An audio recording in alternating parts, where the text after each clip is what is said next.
Pierre Palmade est dans l'attente de l'ouverture de son procès.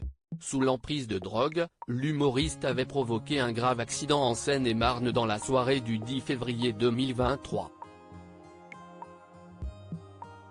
Dans cette collision, 3 blessés graves ont été déplorés, un homme de 38 ans, son fils âgé de 6 ans et sa belle-sœur, de 27 ans, qui a perdu le bébé qu'elle attendait. Un accident, et les circonstances de celui-ci, qui avait largement choqué la France.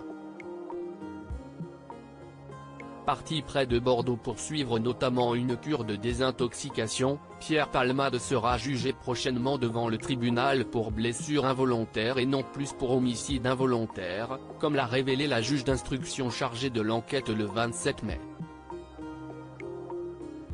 Si les nouvelles de l'artiste se font rares depuis plus d'un an, l'acteur et metteur en scène Jean-Luc Moreau, qui était l'invité de Jordan Deluxe ce vendredi 7 juin, en a donné quelques-unes. Je crois qu'il est toujours à la peine. Comme il ne consomme plus du tout, rien, oui, je crois qu'il est à la peine pour le moment. Il a un peu grossi, a-t-il confié, précisant alors, dès que des gens qui ont beaucoup consommé arrêtent, il mange beaucoup, je crois. Je crois que si est ce qu'il se passe.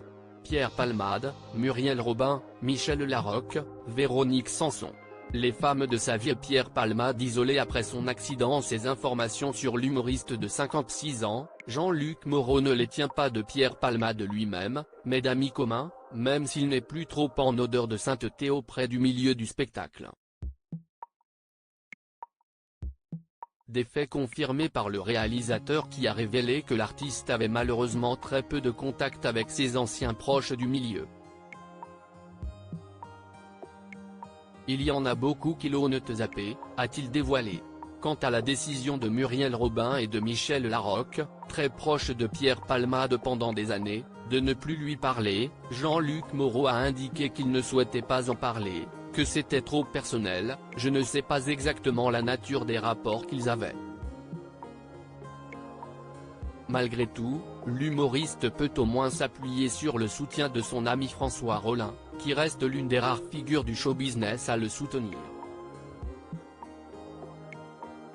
Dans cette histoire, il y a une souffrance qu'on ne réparera pas, celle de la famille des victimes. Le reste est devenu un exutoire, mais la haine n'apporte rien, avait assuré dans les colonnes de Libération en avril l'interprète du roi l'hôte dans Kaamelott. Article écrit avec la collaboration de 6 Médias Crédit Photo, Bruno Bébert.